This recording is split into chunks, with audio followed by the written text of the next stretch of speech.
প্রিয় গাইডস, এখন আমরা শুরু করছি আমাদের আজকের তৃতীয় পাঠ।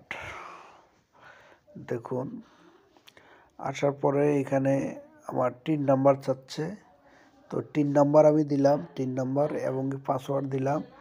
দেওয়ার পরে আমি এই যে ক্যাপচা নাম্বারটি সিলেক্ট করব। তো ক্যাপচা নাম্বারটি হচ্ছে B7 ছোট হাতের A বড় হাতের TJ।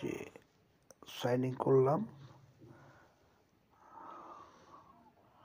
সাইন ইন করার পরে কিছুক্ষণ পরে আমরা আমাদের রিটার্নে প্রবেশ করব।